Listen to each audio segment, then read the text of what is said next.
ایک بزرگ تھے جن کا معمول یہ تھا کہ 1,00,000 مرتبہ درود شریف پڑھ کر کچھ عرصے بعد نبی علیہ السلام کو تحفہ بھیجا کرتے تھے، پھر 1,00,000 درود شریف پڑھ کر پھر تحفہ بھیجا کرتے تھے۔ ان کی زندگی کا یہ معمول تھا کہ لاکھوں مرتبہ انہوں نے نبی علیہ السلام کی خدمت میں درود و سلام کا تحفہ بھیجا۔ ان کو ایک مرتبہ خواب میں نبی علیہ السلام کی زیارت نصیب ہوئی۔ وہ فرماتے ہیں کہ میں نے نبی علیہ السلام کو دیکھا، آپ کا سینے انور گریبان کھلا تھا اور کچھ داغ تھے جیسے زخم کے ہوتے ہیں،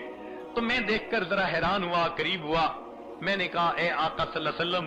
مجھے آپ کا سینہ چھلنی نظر آتا ہے، زخم کے نشان نظر آتے ہیں، خیریت تو ہے؟ نبی علیہ السلام نے فرمایا ہاں یہ لوگ ہیں جو میری سنت کو چیرتے ہیں، وہ میرے سینے پہ زخم لگاتے ہیں۔ میں نے کہا اے آقا صلی اللہ علیہ وسلم، یہ کفار ہیں، زندگی بھر جنہوں نے آپ کو تکلیف پہنچائی، اب بھی وہ تکلیف پہنچانے والے کام کرتے ہیں۔ نبی علیہ السلام نے فرمایا میں کفار کی بات نہیں کر رہا، مجھے میرے رشتہ داروں نے تکلیفیں پہنچائیں، میں سجدے میں گیا، اوجڑی اوپر ڈال دی گئی، میں گلی میں سے چلتا تھا، لوگ میری طرف دیکھ کر بسا اوقات تھوکا کرتے تھے، میرے چہرے پہ مٹی پھینکا کرتے تھے، مجھے ان سے کوئی گلہ نہیں، اس لیے وہ تو کفار تھے، گلہ تو مجھے ان سے ہے جو کلمہ پڑھتے ہیں، مجھے اپنا آقا اور سردار مانتے ہیں، اور جب عمل کا وقت آتا ہے وہ میری سنتوں کو ذبح کر دیتے ہیں، ان کو احساس ہی نہیں ہوتا، ان کی وجہ سے آج میرا سینہ زخمی ہے، غیروں سے گلہ نہیں ہوتا، گلہ اپنوں سے ہوا کرتا ہے۔ فرمایا مجھے اپنی امت سے گلہ ہے، اس لیے کہ یہ ماننے والے لوگ تھے،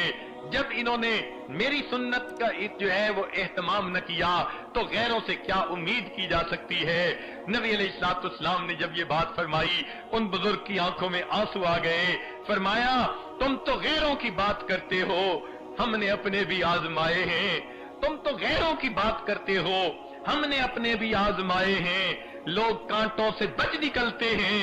ہم نے پھولوں سے زخم کھائے ہیں۔ میرے آقا صلی اللہ علیہ وسلم خواب کے اندر غم زدہ حالت میں ہیں کہ مجھے غم ہے اپنی امت کی وجہ سے، جو کلمہ پڑھنے والے صبح اٹھتے ہیں چہرے سے سنت کو ہٹا کر اس کو گٹر کے اندر ڈال دیتے ہیں، کھانے کی سنت کا اہتمام نہیں، پینے کی سنت کا اہتمام نہیں، گھر کے اندر 10 روپے کا اگر کوئی بلب ٹوٹ جائے تو ماں بچے کے تھپڑ لگا دیتی ہے، وہی بچہ میری سنت کو توڑ دیتا ہے، ماں کے سر پہ جوں نہیں رینگتی، وہ ٹس سے مس نہیں ہوتا، باپ اس کا کوئی نوٹس نہیں لیتا، تو معلوم ہوتا ہے میری سنت ان کی نظر میں 1 روپے کے برابر بھی اہمیت نہیں رکھتی۔ یہ میرے وہ امتی ہیں جو میری شفاعت کے ہر وقت جو ہے وہ دل کے اندر حسرتیں رکھتے ہیں، لیکن میری سنت کا مذاق اڑاتے ہیں۔ اور پھر اور بھی زیادہ دیکھیے، کچھ تو وہ لوگ ہیں جنہوں نے انگریزی تعلیم پا کر دنیا داری کا راستہ اختیار کر لیا۔ اللہ کے حبیب صلی اللہ علیہ وسلم کو زیادہ تکلیف تو پھر ان سے پہنچتی ہے جو طالب علم بھی کہلائے، گھروں کو چھوڑ کر مدرسے میں بھی آ گئے۔ یہ لوگ جو کل میرے وارث بننے کے جو ہے وہ امیدوار ہیں، یہ بھی میری سنتوں کا اتنا اہتمام نہیں کرتے جتنا کرنا چاہیے تھا، مجھے ان سے زیادہ تکلیف پہنچتی ہے۔ یہ تو کل میرے وارث بننے کی تمنا رکھنے والے، مجھے اس سے زیادہ تکلیف پہنچتی ہے۔